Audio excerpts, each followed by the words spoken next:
ED ടോക്സിലേക്ക് സ്വാഗതം. ഇന്നത്തെ session നമ്മൾ സംസാരിക്കുന്നത് ഷോർട്ട് ടേമിലേക്ക് എങ്ങനെ നമുക്ക് നല്ലൊരു വാച്ച് ലിസ്റ്റ് പ്രിപ്പയർ ചെയ്യാം എന്നൊരു ടോപ്പിക്കിനെ കുറിച്ചാണ്. ഈ ഒരു വിഷയത്തെപ്പറ്റി സംസാരിക്കാനായിട്ട് നമ്മളോടൊപ്പം ചേരുന്നത് സെബി രജിസ്റ്റേർഡ് അനലിസ്റ്റ് ആയിട്ടുള്ള ശ്രീ കൃഷ്ണകുമാർ ബാലകൃഷ്ണ സാറാണ്. Welcome sir. Thank you sir. ഞാൻ ചോദിച്ച പോലെ തന്നെ ഇപ്പോൾ നമുക്ക് ക്വാളിറ്റേറ്റീവ് ആസ്പെക്ട്സിൽ നല്ലൊരു സ്റ്റോക്ക് തിരഞ്ഞെടുക്കണമെങ്കിൽ നല്ലൊരു വാച്ച് ലിസ്റ്റ് ഷോർട്ട് ടേമിലേക്ക് നമ്മൾ ട്രേഡ് ചെയ്യണമെങ്കിൽ നല്ലൊരു വാച്ച് ലിസ്റ്റ് ആവശ്യമാണ്. സർ ആസ് എ ട്രേഡർ എങ്ങനെയാണ് വാച്ച് ലിസ്റ്റ് പ്രിപ്പയർ ചെയ്യുന്നത്?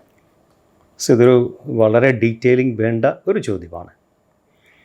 ഒന്നാമത്തെ കാര്യം, ധാരാളം ആളുകൾ വാച്ച് ലിസ്റ്റ് ഇല്ലാതെ ട്രേഡ് ചെയ്യുന്ന ആൾക്കാരുണ്ട്, കുറച്ച് പേര് വാച്ച് ലിസ്റ്റ് വെച്ച് ട്രേഡ് ചെയ്യുന്ന ആൾക്കാരുണ്ട്. നമ്മൾ സംസാരിക്കുന്നത് ഇൻവെസ്റ്റ്മെൻറ്റ് ബേസിലല്ല, ഒരു ഷോർട്ട് ടൈം ട്രേഡിൻ്റെ ബേസിലാണ്. ഷോർട്ട് ടൈം വെച്ചാൽ ഞാൻ ഉദ്ദേശിച്ചത് ഒരു റിസൾട്ട് സീസൺ മുതൽ അടുത്ത റിസൾട്ട് സീസൺ വരെയുള്ള ഒരു 3 മാസ സമയം. ഇതാണ് ബേസിക്കലി ഷോർട്ട് ടൈം ഉദ്ദേശിക്കുന്നത്. ഒന്നാമത്തെ കാര്യം, വാച്ച് ലിസ്റ്റിൻ്റെ പ്രത്യേകത എന്തെല്ലാമാണ്, എന്തുകൊണ്ടാണ് വാച്ച് ലിസ്റ്റ് പ്രിപ്പയർ ചെയ്ത് വേണം ട്രേഡ് ചെയ്യാനെന്ന് പറയാനുള്ള കാരണം. പല ആൾക്കാരും പല ഫിലോസഫീസാണ് ആൾക്കാർ ഫോളോ ചെയ്യുന്നത്. അതാണ് ഒന്നാമത്തെ കാര്യം. ശരിക്കും പറഞ്ഞാൽ ഒരു വാച്ച് ലിസ്റ്റിൻ്റെ ഏറ്റവും വലിയ പ്ലസ് പോയിൻ്റ് എന്താണെന്ന് വെച്ചാൽ, നമ്മുടെ കയ്യിൽ ഏതാനും കുറച്ച് സ്റ്റോക്കുകളെ മാത്രമേ നമ്മളുടെ ഒരു ക്വാർട്ടറിൽ ട്രേഡ് ചെയ്യാൻ ഉള്ളൂ എങ്കിൽ നമുക്ക് പരിധിവരെ ആ സ്റ്റോക്കുകളിൽ നല്ലവണ്ണം പഠിക്കാൻ സാധിക്കും. ആ സ്റ്റോക്കുകളുടെ ലെവൽസിനെ കുറിച്ച് നമുക്ക് ഏകദേശം ഒരു ധാരണ വളരെ സ്ട്രോങ് ആയിട്ടുണ്ടാകും. ഏതെങ്കിലും ലെവൽസിൽ എന്തെങ്കിലും ഒരു സെല്ല് വന്നാലും അതിനെ വോളിയായിട്ട് കമ്പയർ ചെയ്തിട്ട് അത് സെല്ലാണോ അതോ ഷേക്ക് ഔട്ടാണെന്ന കാര്യത്തിൽ നമുക്ക് കുറേ കൂടെ ഒരു കൺവിൻസിങ് ഉണ്ടാകും, കുറേ കൂടെ ബെറ്ററായിട്ട് ട്രേഡ് ചെയ്യാൻ സാധിക്കും. ഇതാണ് ബേസിക്കലി വാച്ച് ലിസ്റ്റ് എന്നുള്ള ഒരു സങ്കല്പത്തിൻ്റെ ഏറ്റവും വലിയ കാര്യം. ഇപ്പം ഞാൻ വാച്ച് ലിസ്റ്റ് പ്രിപ്പയർ ചെയ്യുന്ന രീതിയിലായിരിക്കണമെന്നില്ല വേറൊരാൾ ചെയ്യുന്നത്. ഓരോ ആൾക്കാർക്കും ഞാൻ ആദ്യം പറഞ്ഞ പോലെ ഓരോ ഫിലോസഫീസ് ഉണ്ട്. ഓരോ ഫിലോസഫി ബേസ് ചെയ്തുള്ള പ്രിപ്പറേഷനാണ് ആൾക്കാർ ചെയ്യുന്നത്. അതുകൊണ്ട് തന്നെ എൻ്റെ ഒരു വാച്ച് ലിസ്റ്റ് പ്രിപ്പറേഷൻ എന്ന് പറയുന്നത് അത് ഒരിക്കലും ഒരു എന്താ പറയണ്ട ഒരു bench mark watch list preparation ഒന്നും എടുക്കാൻ പാടില്ല. ഓരോ ആൾക്കാർക്കും അവരുടെ സക്സസ് ആയിട്ടുള്ള ഫോമുലയുടെ ബേസിലാണ് വാച്ച് ലിസ്റ്റ് പ്രിപ്പയർ ചെയ്യുന്നത്. ഞാൻ എൻ്റെ സക്സസിൻ്റെ ബേസിൽ പ്രിപ്പയർ ചെയ്യുന്ന വാച്ച് ലിസ്റ്റിനെ കുറിച്ച് ഏതാനും ഇൻപുട്സാണ് ഞാനിവിടെ ഷെയർ ചെയ്യുന്നത്. അത് താങ്കളുടെ വാച്ച് ലിസ്റ്റ് താങ്കൾ ഫുള്ളി സക്സസ്ഫുൾ ആണെങ്കിൽ, കൺവിൻസ്ഡ് ആണെങ്കിൽ തീർച്ചയായും അത് തന്നെ താങ്കൾ ഫോളോ ചെയ്യുക. അല്ല, ഇനി എൻ്റെ ഈ വീഡിയോ കണ്ടിട്ട് ഇതിൻ്റെ എന്തെങ്കിലും ഇൻപുട്ട് താങ്കൾക്ക് അത് ആഡ് ചെയ്യാൻ താല്പര്യമുണ്ടെങ്കിൽ തീർച്ചയായും അത് താങ്കളുടെ വ്യക്തിപരമായിട്ടുള്ള താല്പര്യമാണ്. ബേസിക്കലി ഞാനൊരു ഷോർട്ട് ടൈം ട്രേഡറാണ്. ഞാൻ കംപ്ലീറ്റ്ലി സ്മോൾ ക്യാപ് ട്രേഡറാണ്. സ്മോൾ ക്യാപ്പിൻ്റെ ട്രേഡിംഗ് ഡൈനാമിക്സ് എന്ന് പറയുന്നത് ടോട്ടലി ഡിഫറെൻ്റ് ആണ്. ഒരു ലാർജ് ക്യാപ്പ് ട്രേഡ് ചെയ്യുന്ന കണക്കോ ഒരു ലാർജ് ക്യാപ്പ് പഠിക്കുന്ന കണക്കോ ഒരു സ്മോൾ ക്യാപ്പിനെ പഠിക്കാനോ ട്രേഡ് ചെയ്യാനോ സാധിക്കത്തില്ല. അതാണ് ഏറ്റവും വലിയ കാര്യം. കാരണം സ്മോൾ ക്യാപ്പ് ട്രേഡിംഗ് കുറേ കൂടെ ടഫാണ് ശരിക്കും. ലാർജ് ക്യാപ്പിന് സെക്യൂരിറ്റി ആസ്പെക്ട്സിൽ കുറേ കൂടെ സ്ട്രെങ്ത് കൂടുതലുണ്ട് ഇൻ ജനറൽ പറയാനാണെങ്കിൽ. കാരണം മാർക്കറ്റ് ക്യാപ്പ് ഭയങ്കര സ്ട്രോങ് ആണ്. നല്ല സാധനം ലാർജ് ക്യാപ്പ് സ്റ്റോക്കുകളും ലൈം ലൈറ്റുള്ള സ്റ്റോക്കുകളാണ്. ഇതൊക്കെയാണെങ്കിൽ പോലും സ്മോൾ ക്യാപ്പിൽ എന്തുകൊണ്ടാണ് ആൾക്കാർ കൂടുതൽ ഫോക്കസ് ചെയ്യാൻ കാര്യം കമ്പാരിറ്റീവ്ലി മണി മേക്കിംഗ് സ്മോൾ ക്യാപ്പിലാണ് അറിയാമെങ്കിൽ ബെറ്ററായിട്ട് ചെയ്യാൻ സാധിക്കുന്നത്. ഇതാണ് ഏറ്റവും വലിയ സത്യം. എൻ്റെ കഴിഞ്ഞ വീഡിയോയിലും പറഞ്ഞ പോലെ തന്നെ ലാർജ് ക്യാപ്പിനെക്കാട്ടിലും സ്ട്രോങ് ആയിട്ടുള്ള ധാരാളം സ്മോൾ ക്യാപ്പ് നമ്മുടെ ഇന്ത്യൻ മാർക്കറ്റിലുണ്ടെന്നുള്ള വേറെ സത്യമാണ്. സാധാരണ എൻ്റെ വർക്ക് സ്റ്റാർട്ട് ചെയ്യുന്നത് ശരിക്കും റിസൾട്ട് സീസണോട് ചേർന്നാണ്. ഞാൻ റിസൾട്ടിനെ വളരെ സ്ട്രോങ് ആയിട്ട് വളരെ സമയമെടുത്ത് ഫോളോ ചെയ്യുന്നൊരു വ്യക്തിയാണ്. അപ്പം ആ റിസൾട്ടിൽ ഞാൻ നോക്കുന്ന 2 പാരാമീറ്റേഴ്സാണ്. ഒന്നാമത്തെ പാരാമീറ്റർ ഫിനാൻഷ്യൽ ബേസ്ഡ് ആയിട്ടുള്ള പാരാമീറ്റേഴ്സ്, 2 നോൺ ഫിനാൻഷ്യൽ ആയിട്ടുള്ള പാരാമീറ്റേഴ്സ്. രണ്ടും കൂടെ ചേർന്നാണ് ഞാൻ ഒരു സ്റ്റോക്കിനെ ആദ്യം നോക്കുന്നത് ശരിക്കും. അപ്പം ഫിനാൻഷ്യൽ പാരാമീറ്റേഴ്സ് ഒരുപാട് ആൾക്കാർക്കെല്ലാം കേട്ടിട്ടുള്ള കാര്യമാണ്. മാർക്കറ്റ് ക്യാപ്പ് ഒന്ന്, പിന്നെ സ്റ്റോക്കിൻ്റെ PE രണ്ടാമത്തെ കാര്യം, PEയുടെ ക്വാളിറ്റി, ബേസിക്കലി EPSൻ്റെ ക്വാളിറ്റി. കഴിഞ്ഞ വീഡിയോയിലും പറഞ്ഞ പോലെ തന്നെ ക്വാളിറ്റി ഓഫ് EPS വളരെ ക്രിട്ടിക്കലാണ്. EPS ഉണ്ടായിട്ട് കാര്യമില്ല, പക്ഷേ EPSൻ്റെ ക്വാളിറ്റി എന്താണ്? ഇപ്പോൾ ഫോർ എക്സാമ്പിൾ EPSനേക്കാൾ ഉപരി ഞാൻ ഏറ്റവും കൂടുതൽ ഫോക്കസ്ഡ് ആയിട്ടുള്ള സംഗതി ഓപ്പറേറ്റിംഗ് പ്രോഫിറ്റിലാണ്. ഓപ്പറേറ്റിംഗ് പ്രോഫിറ്റിൽ കൺസിസ്റ്റൻസി ഉണ്ടോ, ഓപ്പറേറ്റിംഗ് പ്രോഫിറ്റിൽ ഗ്രോത്ത് ഉണ്ടോ, OPMൽ എക്സ്പാൻഷൻ ഉണ്ടോ? ഈ 3 കാര്യങ്ങൾ ഉണ്ടെങ്കിൽ മാത്രമേ ഞാൻ ഒരു സ്റ്റോക്കിനെ വാച്ച് ലിസ്റ്റിലേക്ക് അത് ആഡ് ചെയ്യണം വേണ്ടി എന്നുള്ളതിനെക്കുറിച്ച് ഒരു ചിന്ത വരത്തുള്ളൂ. സാധാരണ ആൾക്കാർ EPS നോക്കുമ്പോൾ ഞാൻ EPSലല്ല എൻ്റെ ഫോക്കസ് കംപ്ലീറ്റ് ഓപ്പറേറ്റിംഗ് പ്രോഫിറ്റിലും OPM എക്സ്പാൻഷനിലുമാണ്. ഒന്നാമത്തെ കാര്യം. എന്തുകൊണ്ട് EPS ഞാൻ കൂടുതൽ ഫോക്കസ് ചെയ്യാത്തതെന്ന് വെച്ചാൽ, നമ്മൾ EPS എന്ന് വെച്ചാൽ ഈ ഓപ്പറേറ്റിംഗ് പ്രോഫിറ്റ് വീക്കായിട്ട് പോലും ഫോർ എക്സാമ്പിൾ കമ്പനി ഒരു അസറ്റ് കൊടുക്കുകയാണെങ്കിൽ അതിൻ്റെ അക്കൗണ്ട്സിലേക്ക് വരാൻ നേരത്ത് EPS വളരെ സ്ട്രോങ് EPS ആയിട്ട് കാണിക്കാൻ സാധിക്കും. പക്ഷേ ക്വാളിറ്റി ഓഫ് EPSൽ വലിയ വ്യത്യാസം വരും അതിൻ്റെ അകത്ത്. അതുകൊണ്ട് തന്നെ അതുപോലെ ടാക്സ് അടയ്ക്കുന്നത് ഒരു ക്വാർട്ടറിൽ കുറച്ചാൽ EPS കൂട്ടാൻ സാധിക്കും. ടാക്സ് അടയ്ക്കുന്ന കൂട്ടുവാണെങ്കിൽ EPS ഇപ്പോൾ കഴിഞ്ഞ കൂട്ടരോടെ കമ്പയർ ചെയ്യുമ്പോൾ അല്പം കുറഞ്ഞെന്നിരിക്കും. EPSൽ അങ്ങനെ പല രീതിയിലുള്ള അഡ്ജസ്റ്റ്മെൻറ്റ് ചെയ്യാൻ ഒരു കമ്പനിക്ക് സാധിക്കും. അതുകൊണ്ട് തന്നെ ഞാൻ EPSകൾ ഉപരിയായിട്ട് ബേസിക്കലി നോക്കുന്നത് ഓപ്പറേറ്റിംഗ് പ്രോഫിറ്റിലും OPM എക്സ്പാൻഷനിലും കൺസിസ്റ്റൻസി ഉണ്ടെന്നുള്ളതാണ്. വിത്ത് കൺസിസ്റ്റൻസി ഇൻ റവന്യൂ, അതാണ് ഒന്നാമത്തെ കാര്യം. രണ്ടാമത്തെ കാര്യം സൈക്ലിക്കാലിറ്റി. അറിയാമല്ലോ, FMCG ആണെങ്കിലും ഫാമയാണെങ്കിലും ഈ 2 സെക്ടർ വെച്ചുള്ള ബാക്കി ഒരുപാടുപ്പെട്ട സ്റ്റോക്കുകളൊക്കെ വർക്ക് ചെയ്യുന്നത് സൈക്ലിക്കാലിറ്റിയുടെ ബേസിലാണ്. ശരി, സൈക്ലിക്കാലിറ്റി മീൻസ് സ്റ്റോക്കിൻ്റെ കുഴപ്പം കൊണ്ടല്ല, ചില പ്രത്യേക സൈക്കിൾസിലേ സ്റ്റോക്ക് പെർഫോം ചെയ്യത്തുള്ളൂ. അപ്പോൾ ഈ ക്വാർട്ടറിൽ സ്റ്റോക്ക് പെർഫോം ചെയ്യുന്ന സൈക്കിളിലാണെങ്കിൽ അടുത്ത 2 ക്വാർട്ടർ സൈക്കിൾ വീക്ക് ആണെങ്കിൽ ഞാൻ അങ്ങനത്തെ സ്റ്റോക്കിൽ വളരെ കെയർഫുൾ ആയിരിക്കും. ശരിക്കും മൂന്നാമത്തെ കാര്യം ROC. ബേസിക്കലി സ്മോൾ ക്യാപ്പിനെ സംബന്ധിച്ച് ടോപ്പ് റവന്യൂ എന്ന് വെച്ചാൽ നല്ല സ്റ്റോക്കൊക്കെല്ലാം റവന്യൂവിൽ ഹ്യൂജ് ഗ്രോത്ത് വരും, പക്ഷേ ROC ബെറ്ററായിട്ട് കൊണ്ടുപോകുന്നതിലാണ് ഏറ്റവും വലിയ ചലഞ്ച് ഉള്ളത്. കാര്യം ROC ബെറ്റർ ആവും തോറും കമ്പനിയെ സംബന്ധിച്ച് എക്സ്പാൻഷൻ പ്ലാൻസിനുള്ള ഫിനാൻഷ്യൽ സപ്പോർട്ട് ബാങ്കിൽ നിന്ന് കിട്ടാനുള്ള സാധ്യത വളരെ കൂടുതലാണ്. കമ്പനിയുടെ സ്റ്റെബിലിറ്റി കൂടുതലായിട്ട് ബെറ്ററായിട്ട് വരും. മാർജിനൽ സേഫ്റ്റി എന്ന് പറയുന്ന കൺസെപ്റ്റാണ്. മാർജിനൽ സേഫ്റ്റി വളരെ സ്ട്രോങ് ആയിട്ട് വരും. ഇതൊക്കെ കമ്പനിയുടെ വാല്യുവേഷനെ സംബന്ധിച്ച്, കമ്പനിയുള്ള കൺവിക്ഷനെ സംബന്ധിച്ച് വളരെ സപ്പോർട്ട് ചെയ്യുന്ന ഫാക്ടറാണ്.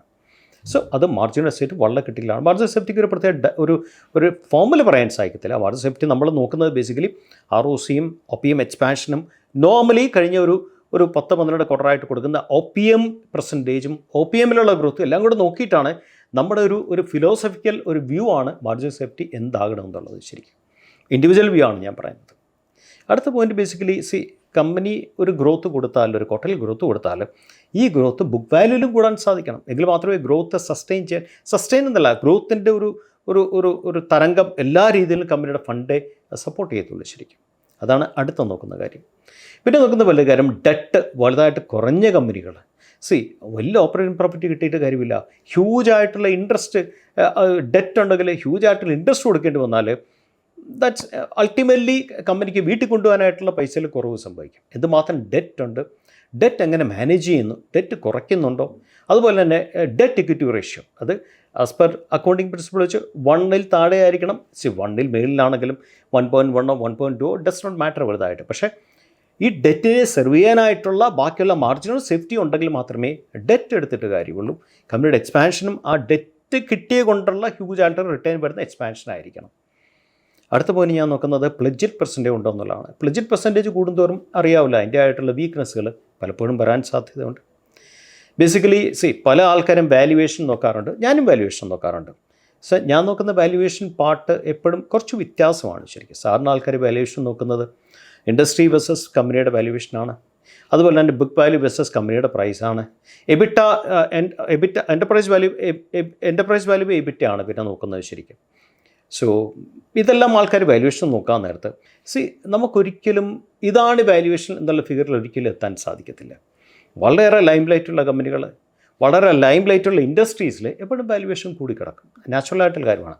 ആ കൂടിക്കിടക്കിയ ലെവലിൽ പോലും എന്താണ് നമ്മളെ സംബന്ധിച്ചുള്ള ഒരു കംഫർട്ട് സോൺ, അത് ഇൻഡിവിജ്വൽ ആയിട്ടുള്ള കൺവിക്ഷനാണ്. ശരിക്കും ആ കൺവിക്ഷൻ എന്താണെന്നുള്ളതാണ് ഞാൻ നോക്കുന്നത് വലിയൊരു കാര്യം. ശരിക്കും ഇത്രയും കാര്യങ്ങൾ നോക്കിയാൽ മാത്രമേ നമ്മൾ ഈ സ്റ്റോക്കിനെ എടുക്കണോ വേണ്ട എന്നുള്ള ഒരു ചിന്തയിലേക്ക് നമ്മൾ മാറുള്ളൂ. അങ്ങനെ നമ്മൾ ആ രീതിയിൽ നമ്മൾ സ്റ്റോക്കിനെ നോക്കുകയാണെങ്കിൽ പിന്നെ നമ്മൾ നോക്കുന്നത് കഴിഞ്ഞ 4-5 ഇയേഴ്സിലെ പിയാനിലൊക്കെ ഉണ്ടാകും നോക്കുക. പിയാനിലൊക്കെ കൊണ്ട് നോക്കുമ്പോൾ നമുക്ക് കൺസിസ്റ്റൻസി എന്ത് മാത്രമുണ്ട്. സ്റ്റോക്കിൻ്റെ കൺസിസ്റ്റൻസി ആനുവലായിട്ട് ഈ ഒരു സ്മോൾ ക്യാപ്പ് ആണിപ്പം നമുക്ക് നാച്ചുറലി എക്സ്പെക്റ്റ് ചെയ്യാൻ പറ്റും. ഓൺ ആൻ ആവറേജ് ഒരു 10-20% ആവറേജ് ഗ്രോത്ത് വരുന്നുണ്ടോ, അതാണ് നമ്മൾ പിയാനിലൊക്കെ നോക്കുന്ന കാര്യം. കൺസിസ്റ്റൻ്റ് ആയിട്ടുള്ള പെർഫോമൻസ് ഉണ്ടോ, അതുപോലെ തന്നെ ട്രെയിലിംഗ് 12 months ഫിഗർ എടുക്കാൻ നേരത്തെ ആ ഫിഗർ കഴിഞ്ഞ 5 കൊല്ലത്തെ ഫിഗറുമായിട്ട് നോക്കാതെ ഏറ്റവും ഹയസ്റ്റ് ആണെന്നുള്ള സംഗതി. ഇത്ര നോക്കിക്കഴിഞ്ഞാൽ പിന്നെ നോക്കുന്നത് ആനുവൽ CAGR ആണ്. Annual CAGR in sale versus annual CAGR in profits ആണ് നോക്കുന്നത്. ഇത് കഴിഞ്ഞാൽ പിന്നെ നോക്കുന്നത് ബാലൻസ് ഷീറ്റാണ്. ബാലൻസ് ഷീറ്റിൽ ബേസിക്കലി ഇക്വിറ്റിയിൽ ഡൈല്യൂഷൻ വരുന്നുണ്ടെന്നുള്ള. ഇക്വിറ്റി ഡൈല്യൂഷൻ ബേസിക്കലി ഞാൻ പ്രിഫർ ചെയ്യാത്തൊരു കാര്യമാണ്. റിസർവ് കൂടുന്നുണ്ടോ, അതുപോലെ തന്നെ ബോറോയിൻസ് കുറയുന്നുണ്ടോ, വലിയൊരു കാര്യമാണ്. ക്യാപിറ്റൽ വർക്ക് ഇൻ പ്രോഗ്രസ് എന്ന് പറഞ്ഞാൽ വളരെ ക്രിട്ടിക്കലാണ്. എക്സ്പാൻഷൻ നടക്കുന്ന കമ്പനിക്ക് ഈ CWIP എപ്പോഴും കൂടിക്കൊണ്ടിരിക്കും. ശരിക്കും ഈ CWIP അത് ലോജിക്കലാണോ, കമ്പനിക്ക് ആവശ്യമാണോ, മെഷീൻ റണ്ണിങ്ങിൻ്റെ ലെവലിനനുസരിച്ച് അല്ലെങ്കിൽ ഓർഡറിൻ്റെ ലെവലിനനുസരിച്ചുള്ള CWIP കമ്പനി ചെയ്യുന്നുണ്ടോ. മെഷീൻ റണ്ണിങ് തന്നെ വീക്കാണ്, ഓർഡർ കയ്യിലെടുത്ത കമ്പനി CWIPക്ക് പോകാൻ നേരത്ത്, ക്യാപിറ്റൽ വർക്ക് ഇൻ പ്രോഗ്രസ്സിലേക്ക് പോകാൻ നേരത്ത് അതെപ്പോഴും സംശയങ്ങളുണ്ടാക്കുന്ന കാര്യമാണ്. ഇനി ധാരാളം ഓർഡർ കയ്യിലുണ്ട്, മെഷീൻ റണ്ണിങ് ഏറ്റവും ബെസ്റ്റായിട്ടുള്ള OPM യൂട്ടിലൈസേഷൻ ആണെങ്കിൽ CWIP ഏത് ലെവലിലാണ് പോകുന്നത്? അത് ഗ്രീൻ ഫീൽഡ് ഡെവലപ്മെൻ്റ് ആണോ, ബ്രൗൺ ഫീൽഡ് ഡെവലപ്മെൻ്റ് ആണോ? ഗ്രീൻ ഫീൽഡ് ഡെവലപ്മെൻറ്റ് വെച്ചാൽ എന്താ? കമ്പനി സ്വന്തമായിട്ടൊരു ഫാക്ടറി ഇൻസ്റ്റാൾ ചെയ്യുന്നു, സ്ഥലം മേടിക്കുന്നു, ഒരു 4-5 കൊല്ലം എടുക്കുന്ന ഒരു പ്രോസസ്സാണ് ശരിക്കും. ബ്രൗൺ ഫീൽഡ് ഡെവലപ്മെൻറ്റ് എന്ന് വെച്ചാൽ കമ്പനി അതേ അവരുടെ കോമ്പറ്റീറ്ററായിട്ടോ അതേ ഫീൽഡ് വർക്ക് ചെയ്യുന്ന ഏതെങ്കിലും കമ്പനിയെ ടേക്ക് ഓവർ ചെയ്യുന്നതാണ് ബ്രൗൺ ഫീൽഡ് ഡെവലപ്മെൻറ്റ് എന്ന് പറയുന്നത്. കമ്പനികളിൽ അവരുടെ കയ്യിലുള്ള ഓർഡറിൻ്റെ എക്സിക്യൂഷൻ സ്റ്റാൻഡേർഡ്സ്, കയ്യിലുള്ള ഓർഡർ കിട്ടാനുള്ള സാധ്യതകൾ എല്ലാം നോക്കിയിട്ടാണ് കമ്പനികൾ ബേസിക്കലി ഇത് ചെയ്യുന്നത് ശരിക്കും. ഇത് കഴിയുമ്പോൾ പിന്നെ നോക്കുന്ന സംഗതി ബേസിക്കലി ക്യാഷ് ഫ്ലോ ക്രിട്ടിക്കലാണ്. ഒരു കമ്പനി സെലക്ഷനിൽ പ്രൊമോട്ടറിൻ്റെ ക്വാളിറ്റിയോടൊപ്പം തന്നെ ഈക്വലായിട്ട് നോക്കേണ്ട കാര്യം ക്യാഷ് ഫ്ലോ ആണ്, ബേസിക്കലി ഓപ്പറേറ്റിംഗ് ക്യാഷ് ഫ്ലോ ആണ്. സോ ഓപ്പറേറ്റിംഗ് ക്യാഷ് ഫ്ലോ നമ്മൾ നോക്കുന്നത് ബേസിക്കലി ഒരു കഴിഞ്ഞ 5 ഇയേഴ്സിലെ എന്താ പറയുക എബിറ്റിൻ്റെ മിനിമം 70-75% എങ്കിലും ഓപ്പറേറ്റിംഗ് ക്യാഷ് ഫ്ലോ വരണമെന്നുള്ളതാണ് കാര്യം. 5 ഇയേഴ്സിൻ്റെ എടുക്കണം, 3 ഇയേഴ്സിൻ്റെ എടുക്കണം. 5 ഇയേഴ്സിൻ്റെ കാളിലും ബെറ്ററാണ് 3 ഇയേഴ്സിലെ ക്യാഷ് ഫ്ലോ എന്ന് വെച്ചാൽ ഇറ്റ്സ് ഡൂയിങ് ഫാൻറ്റാസ്റ്റിക് എന്നുള്ളതാണ് ഇത് കാണിക്കേണ്ട കാര്യം. പിന്നെ നോക്കുന്ന മെയിനായിട്ടുള്ള കാര്യം debt days, credit days. Debt days, credit days ഒക്കെ വളരെ എന്താ പറയണ്ടേ അല്ല സട്ടിൽ ലെവലിൽ നോക്കുന്ന കാര്യങ്ങളാണ് വേണമെങ്കിൽ പറയാൻ പറ്റും. പിന്നെ നോക്കുന്ന ക്രിട്ടിക്കൽ ഫാക്ടർ മാർക്കറ്റ് ഫ്ലോട്ടാണ്. ഫ്ലോട്ട് എന്ന് വെച്ചാൽ അറിയാമല്ലോ, ഞാൻ പറയേണ്ട കാര്യമില്ല. ബേസിക്കലി പബ്ലിക്കിൻ്റെ കയ്യിൽ എന്തുമാത്രം ഷെയർ ഉണ്ട് ഈ കമ്പനിയുടെ.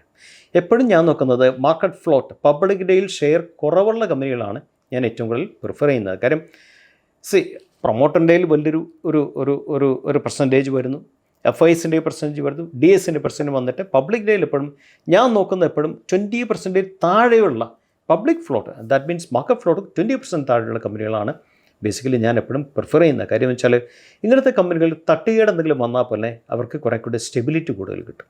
കാര്യം ഒരു ചെറിയ മാർക്കറ്റ് ഒരു കറക്ഷനിലൊന്നും ഒരു FISO DASO ഒക്കെ വിറ്റ് പോകാനുള്ള സാധ്യതകൾ കമ്പാരിറ്റീവ്ലി കുറവാണ് ഇങ്ങനത്തെ കമ്പനികൾക്ക്.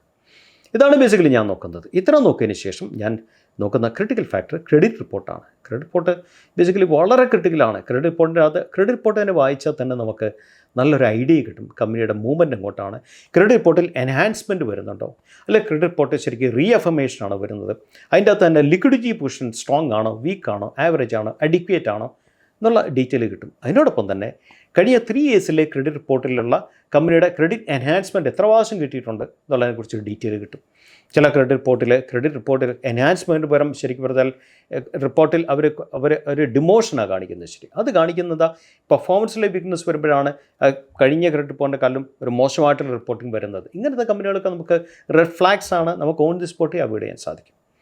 ബേസിക്കലി ഇത്ര നോക്കിക്കഴിഞ്ഞാൽ ട്രെൻഡ് ലൈൻ എന്ന് പറയുന്ന സൈറ്റുണ്ട്. ശരിക്കും ഈ സൈറ്റിൽ പോയാൽ മ്യൂച്വൽ ഫണ്ട് പൊസിഷനെ കുറിച്ച് നമുക്കൊരു ഐഡിയ കിട്ടും. കഴിഞ്ഞ 6 months മ്യൂച്വൽ ഫണ്ട് പൊസിഷൻ കണ്ടതിനെ കുറിച്ച് നമുക്കൊരു ഐഡിയ കിട്ടും. മ്യൂച്വൽ പൊസിഷൻസ് സ്റ്റേബിളാണോ അതോ കൂടിക്കൊണ്ടിരിക്കുവാണോ ഇതിനെക്കുറിച്ചൊക്കെ നമുക്കൊരു ജനറൽ ഐഡിയ കിട്ടും. ശരിക്കും ഇത്രയാണ് ബേസിക്കലി ഫിനാൻഷ്യൽ പാരാമീറ്റേഴ്സ് നോക്കുന്നത്. ഇതിനേക്കാളും ക്രിട്ടിക്കലായിട്ട് നോക്കേണ്ട കാര്യം നോൺ ഫിനാൻഷ്യൽ പാരാമീറ്റേഴ്സാണ്. നോൺ ഫിനാൻഷ്യൽ പാരാമീറ്റേഴ്സ് എന്തെല്ലാമാണ്? സാധാരണ നല്ല കമ്പനികളൊക്കെ റിസൾട്ട് കഴിഞ്ഞാൽ കമ്പനികൾക്ക് ഒരു ഇൻവെസ്റ്റർ പ്രസൻറ്റേഷൻ ഉണ്ട്. ശരിക്കും പല കമ്പനി PPT ആയിട്ട് കൊടുക്കും, PPT ഡീറ്റെയിൽ കിട്ടും. ചില കമ്പനികൾ ഇൻവെസ്റ്റർ പ്രസൻറ്റേഷൻ ചെയ്യും. എന്താണ് ഇൻവെസ്റ്റർ പ്രസൻറ്റേഷൻ? ഇൻവെസ്റ്റർ പ്രസൻറ്റേഷൻ എന്ന് വെച്ചാൽ റിസൾട്ട് കഴിഞ്ഞാൽ വിത്തിൻ 2 days കമ്പനികൾ NSEയിൽ ഡീറ്റെയിൽ അവരുടെ ഫോൺ നമ്പറൊക്കെ കൊടുത്തിട്ടുണ്ട്. നമുക്കും ഓവർ ദി ഫോൺ അറ്റൻഡ് ചെയ്യാൻ പറ്റും. കമ്പനിയുടെ പ്രസൻറ്റേഷൻ്റെ അകത്ത് കമ്പനിയുടെ ടോപ്പിൽ എക്സിക്യൂട്ടീവ്സൊക്കെ പങ്കെടുക്കുന്നതാണ്. സാധാരണ മ്യൂച്വൽ ഫണ്ട്സിൻ്റെ റെപ്രസെൻറ്റേറ്റീവ്സും അല്ല ഫോറിൻ പോർട്ട്ഫോളിയോ ഇൻവെസ്റ്റേഴ്സിൻ്റെ ആൾക്കാരുമാണ് പങ്കെടുക്കുന്നത്. സാറിന് നമ്മളൊക്കെ ജനറൽ പബ്ലിക്ക് പങ്കെടുക്കാനുള്ള സാധ്യത കുറവാണ്. നമുക്കും ആർക്കും വേണം പങ്കെടുക്കാൻ കേട്ടോ, അതിൻ്റെ അകത്ത് കുഴപ്പമൊന്നുമില്ല. ബേസിക്കലി ഞാൻ ചെയ്യുന്നത് എന്താണെന്ന് വെച്ചാൽ വൺസ് അതൊരു 2 മണിക്കൂർ 3 മണിക്കൂർ കംപ്ലീറ്റ് ഡിസ്കഷനാണ് ശരിക്കും. അടുത്ത് ഈ മ്യൂച്വൽ ഫണ്ട്സിൻ്റെയും FPSൻ്റെ ഒക്കെ റെപ്രസെൻറ്റേറ്റീവ്സ് ക്വസ്റ്റ്യൻസ് ചോദിക്കും. കമ്പനിയുടെ ആൾക്കാർ വളരെ ക്ലിയർ ആയിട്ടുള്ള ആൻസേഴ്സ് കൊടുക്കും. ധാരാളം കാര്യങ്ങൾ അതിൻ്റെ അകത്ത് നമുക്ക് പഠിക്കാൻ സാധിക്കും. എന്തുകൊണ്ടാണ് പ്രോഫിറ്റ് കൂടിയത്, ഏത് പ്രൊഡക്റ്റ് മിക്സിലാണ് പ്രോഫിറ്റ് കൂടിയത്, ഏതെല്ലാം പുതിയ മാർക്കറ്റിലേക്ക് കമ്പനി പോകുന്നു, ഏതെല്ലാം ഡയമെൻഷൻസിലാണ് പുതിയ പ്രൊഡക്ട്സ് കമ്പനികൾ ലോഞ്ച് ചെയ്യുന്നത്, കമ്പനിയുടെ കറണ്ട് റോ മെറ്റീരിയൽ പ്രൈസസ്, അത് ഇമ്പോർട്ടിംഗ് കമ്പനിയുടെ കറക്റ്റ് റോ മെറ്റീരിയൽസ് അത് ഇമ്പോർട്ടിംഗ് ആണെങ്കിൽ ഡോളർ എങ്ങനെയാണ് ഈ ഇമ്പോർട്ടിനെ ബാധിക്കുന്നത്. ശരിക്കും എവിടെയെങ്കിലും ലോജിസ്റ്റിക്സിൻ്റെ ഇൻ്റർനാഷണൽ മാർക്കറ്റിൽ ഏതെങ്കിലും കമ്പനി ഷിപ്മെൻറ്റിൽ എന്തെങ്കിലും റൂട്ട് മാറ്റിയുള്ള ലോജിസ്റ്റിക്സ് എന്തെങ്കിലും എക്സ്പെൻസ് കൂടിയോ എന്നുള്ള സംഗതി അത് സാധാരണ സംഭവിക്കുന്നതെന്ന് വെച്ചാൽ യൂറോപ്പിലും US-ലേക്കുമുള്ള ഇപ്പോൾ താരിഫ് വന്നുകൊണ്ട് താരിഫിൻ്റെ ഒരു പുറത്തല്ല ഞാൻ സംസാരിക്കുന്നത്. പൊതുവേ കമ്പനികൾ US-ലും യൂറോപ്പിലുള്ള കമ്പനികൾ ബേസിക്കലി അവർക്ക് നെറ്റ് പ്രോഫിറ്റ് എബിറ്റ കൂടുതലായിരിക്കും. കാരണം അവിടെ ക്വാളിറ്റി പാർട്ടാണ് നോക്കുന്നത്. അതുപോലെ തന്നെ ആഫ്രിക്കയിലേക്കും ഏഷ്യയിലേക്കുമുള്ള പൊതുവെയുള്ള എക്സ്പോർട്സിൽ എബിറ്റേക്കാൾ ഉപരി കമ്പനി നോക്കുന്നത് മെഷീൻ റൺ ചെയ്യാനായിട്ടുള്ള ഓർഡറാണ് നോക്കുന്നത്. അപ്പോൾ കമ്പനിക്ക് ഒരു മിക്സ് ഉണ്ട് ശരിക്കും. അപ്പോൾ ഏത് മിക്സിലാണ് ഒപ്റ്റിമലായിട്ട് മെഷീൻ റണ്ണിങ്ങും നടക്കണം, ഒപ്റ്റിമലായിട്ടുള്ള പ്രോഫിറ്റ്സ് എബിറ്റയും കമ്പനിക്ക് ബെറ്ററായിട്ട് വരണമെന്നുള്ളത്. അതിനെക്കുറിച്ച് കമ്പനിക്ക് ഒരു മിക്സ് ഉണ്ട് ശരിക്കും. അപ്പോൾ ഏത് മിക്സിലാണ് വർക്ക് ചെയ്യുന്നത്, ഏത് മിക്സാണ് ബെറ്ററായിട്ടുള്ള സംഗതി, അടുത്ത നെക്സ്റ്റ് 2 years 3 years എന്തെങ്കിലും ക്യാപിറ്റൽ വർക്കിൻ പ്രോഗ്രസ്സിൽ വ്യത്യാസം വരുന്നുണ്ടോ, എന്തുമാത്രം വിസിബിലിറ്റി എന്ന് വെച്ചാൽ എന്താ, ഓർഡർ ഇൻ ഹാൻഡ് എന്തുമാത്രമുണ്ട്, എന്തുമാത്രം ഓർഡർ വരാനുള്ള സാധ്യത ഉണ്ട്, what is the execution standards, order കിട്ടിയിട്ട് മാത്രം കാര്യമില്ല, എക്സിക്യൂഷൻ സ്റ്റാൻഡേർഡ് എന്താണ്, ഇങ്ങനെ കംപ്ലീറ്റ് കുറേ കാര്യങ്ങൾ ചെയ്യും. ഇതാണ് നോൺ ഫിനാൻഷ്യൽ ആയിട്ടുള്ള ഡേറ്റ എന്ന് പറയുന്ന സംഗതി.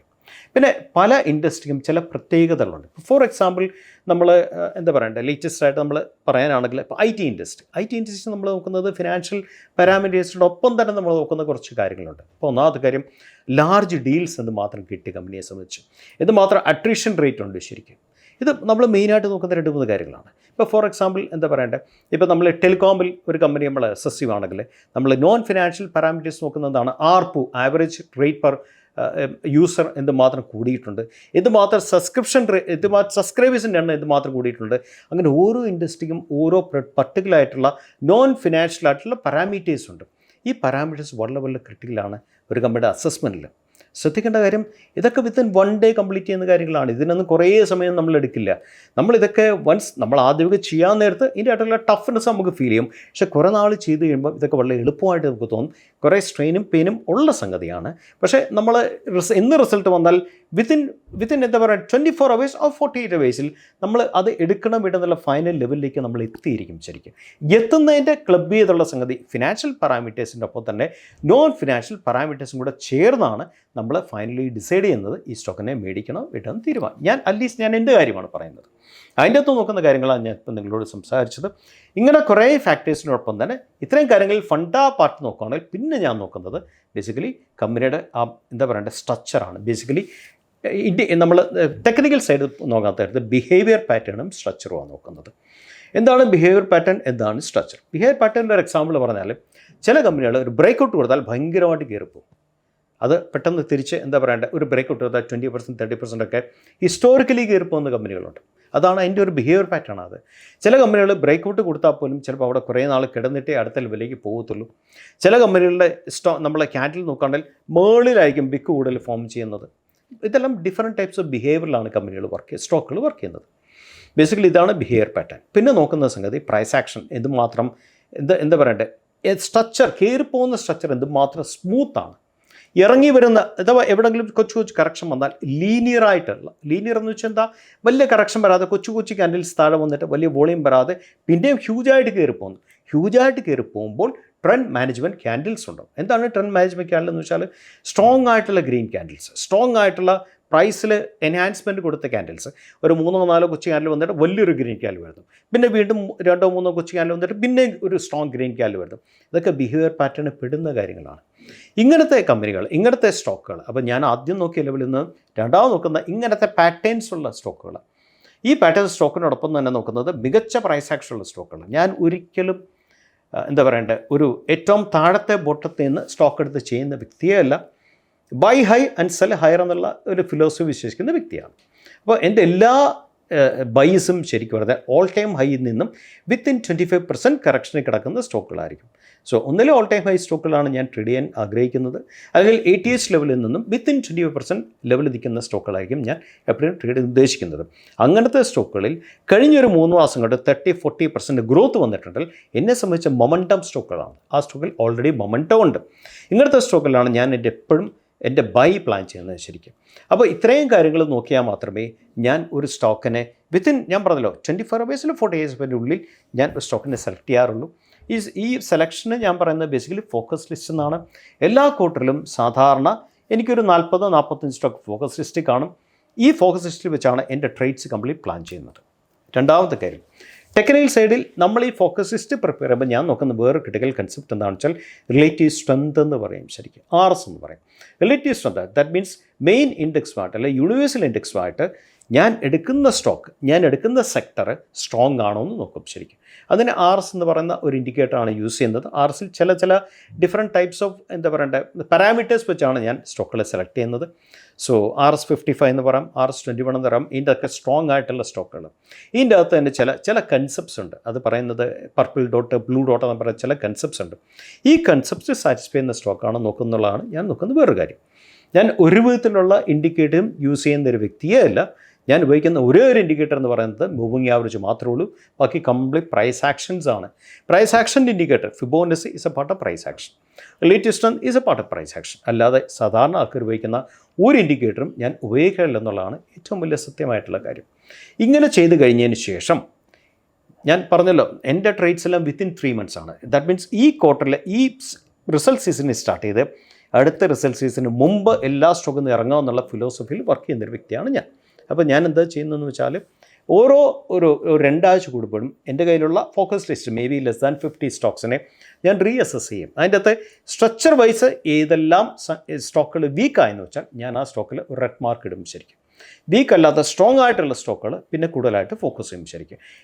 ഈ റൊട്ടേഷൻ ഇങ്ങനത്തെ റൊട്ടേഷൻ എല്ലാ ആഴ്ചയിലും ഞാൻ ചെയ്യുന്നൊരു വ്യക്തിയാണ്. ഇതിനോടൊപ്പം തന്നെ ഏതെങ്കിലും മാർക്കറ്റിൽ എൻ്റെ ഫോക്കസിൽ ഇല്ലാത്ത ഏതെങ്കിലും സ്റ്റോക്കുകൾ കിട്ടുവാണെങ്കിൽ മാർക്കറ്റിൽ നിന്ന് കിട്ടുവാണെങ്കിൽ ആദ്യം ഇതുപോലെ തന്നെ ഫണ്ട് നോക്കി, അഡ്വാൻസ് ഫണ്ട് നോക്കി, അതിനോടൊപ്പം തന്നെ ഈ ടെക്നിക്കൽ പാർട്ട് നോക്കി, ബിഹേവിയർ പാറ്റേൺ നോക്കി എൻ്റെ ഫിലോസഫി ചേരുന്ന സ്റ്റോക്കാണ് ഞാൻ അതിനെ വീണ്ടും ഫോക്കസ് ലിസ്റ്റിലേക്ക് ആഡ് ചെയ്യും. അപ്പോൾ ചില സ്റ്റോക്കുകൾ നമ്മൾ അവോയ്ഡ് ചെയ്യും, ചില സ്റ്റോക്കുകൾ നമ്മൾ ആഡ് ചെയ്യും.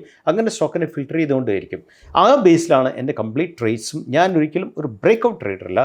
ഞാൻ എപ്പോഴും ബേസിക്കലി ബ്രേക്കൗട്ടിന് താഴെയുള്ള ത്രഷോൾഡ് സോൺസ് എന്ന് പറയും.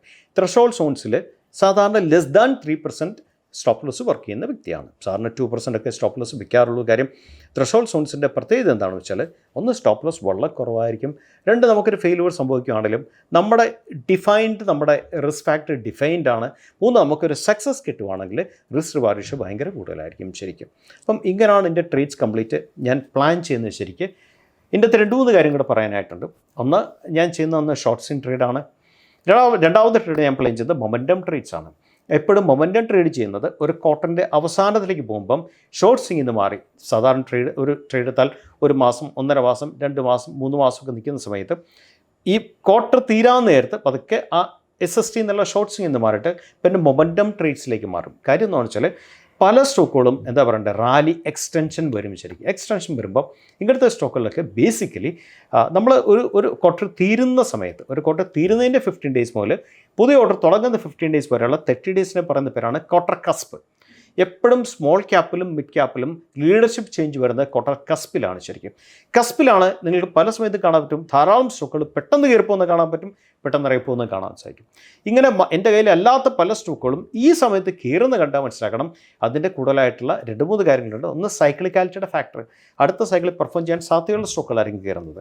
അങ്ങനത്തെ സ്റ്റോക്കുകളെ പലപ്പോഴും ഞാൻ മാർക്കറ്റിൽ നിന്ന് ക്യാച്ച് ചെയ്തിട്ട് അങ്ങനത്തെ സ്റ്റോക്കുകളിൽ momentum trade, that means 2 to 5 days trades basically ആ കൂട്ട് തീരുന്ന സമയത്ത് ഏറ്റവും കൂടുതൽ ഫോക്കസ് ആയ 2 to 5 days ട്രേഡാണ്. ഞാൻ ചെയ്യുന്ന മൂന്നാമത്തെ ട്രേഡ് എന്താണെന്ന് വെച്ചാൽ ബേസിക്കലി SIP ആണ്. ബേസിക്കലി സ്റ്റോക്കിൽ SIP ആണ് ചെയ്യുന്നത്. എൻ്റെ കുട്ടികൾക്ക് വേണ്ടി ചെയ്യുന്നതാണ് സ്റ്റോക്കിൽ SIP.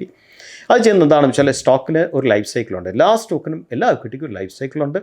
നമ്മൾ മനുഷ്യനെ പോലെ തന്നെ ജനനം മുതൽ മരണം വരെയുള്ള ലൈഫ് സൈക്കിൾ സ്റ്റോക്കിനുമുണ്ട്. സ്റ്റേജ് 1, 2, 3, 4 എന്ന് പറയും ശരിക്കും. സ്റ്റേജ് 4 ആണ് സ്റ്റോക്കിൻ്റെ മരണം എന്ന് പറയുന്ന സംഗതി. സ്റ്റേജ് 4 സ്റ്റോക്ക് കുറേ നാൾ കിടന്നിട്ട് സ്റ്റേജ് 4 അത് സ്റ്റോക്ക് ബ്രേക്ക് ഔട്ട് കൊടുത്തിട്ട് സ്റ്റേജ് 1 വരും. 1 എന്ന് വെച്ചാൽ ജനനം അല്ലെ ബാല്യമാണ് ശരിക്കും. 1 നമ്മൾ ബേസിക്കലി നോക്കുന്നത് ഓപ്പറേറ്ററിൻ്റെ പ്ലേ. എപ്പോഴും നമ്മൾ ശ്രദ്ധിക്കണം, ഓപ്പറേറ്റേഴ്സ് ഏറ്റവും കൂടുതൽ കയറുന്നത് സ്റ്റേജ് 1 ഒരു സ്റ്റോക്കിൽ. ദാറ്റ് മീൻസ് സ്റ്റേജ് 1 ഓപ്പറേറ്ററിൻ്റെ ബൈ നമുക്ക് മനസ്സിലാക്കാനായിട്ട് വോളിയം നോക്കിയാൽ മതി. ഓപ്പറേറ്ററിൻ്റെ ബൈ ഒരിക്കലും സ്റ്റേജ് 1 ഹ്യൂജ് പ്രൈസിൽ കിട്ടില്ല. പ്രൈസ് ചെറുതായിരിക്കും, പ്രൈസിൽ വലിയ എസ്കലേഷൻ കാണില്ല, പക്ഷേ വോളിയത്തിൽ ഹ്യൂജ് എസ്കലേഷൻ കാണാൻ പറ്റും. അപ്പോൾ പല സ്റ്റേജ് 1 ധാരാളം എസ്കലേഷൻസ് ഓഫ് വോളിയം ക്യാൻഡിലുണ്ടെങ്കിൽ കാണിക്കുന്നത് ധാരാളം ഓപ്പറേറ്റേഴ്സ് സ്റ്റോക്കിൽ കയറി എന്നുള്ളതാണ്. സ്റ്റേജ് 1 ഉള്ള സ്റ്റോക്കുകൾ ബേസിക്കലി ഞാൻ പെഡിഗ്രി സ്റ്റോക്കാണ് എന്ന് വെച്ചാൽ എൻ്റെ തലമുറകളായിട്ട് മാർക്കറ്റ് വർക്ക് ചെയ്യുന്ന കമ്പനികളുടെ സ്റ്റോക്കുകൾ. അങ്ങനത്തെ സ്റ്റോക്കിലാണ് ഞാൻ ബേസിക്കലി എന്താ പറയേണ്ടത് സ്റ്റോക്കിൽ SIP ഞാൻ എപ്പോഴും പ്ലാൻ ചെയ്യുന്നത്. അത് കുറച്ച് എന്താ പറയേണ്ടത് കുറച്ച് എല്ലാ മാസവും വിറ്റ് മാറുന്ന സംഗതിയല്ല. കുറച്ച് നാൾ സ്റ്റേജ് 1 ഈ സ്റ്റോക്ക് സ്റ്റേജ് 2 പോകും. 2 ആണ് സെക്കൻഡ് മൊമെൻറ്റം സ്റ്റേജ്. 2, 3 ഇങ്ങനെ പോയിക്കൊണ്ടിരിക്കും. പിന്നെ എവിടെയെങ്കിലും വെച്ച് സ്റ്റോക്ക് വീണ്ടും 4ലേക്ക് വരും. അങ്ങനെ 4ലേക്ക് വരാൻ പ്രവണത എവിടെയെങ്കിലും വെച്ച് കണ്ടാൽ ആ സ്റ്റോക്കിൽ SIP സ്റ്റോപ്പ് ചെയ്തിട്ട് അത്രയും ഫണ്ട് ബേസിക്കലി അടുത്ത സ്റ്റേജ് 4 നിന്ന് 1ലേക്ക് വരുന്ന സ്റ്റോക്കിനെ, അതും പെഡിഗ്രിയെ ഞാൻ ചെയ്യാറുള്ളൂ.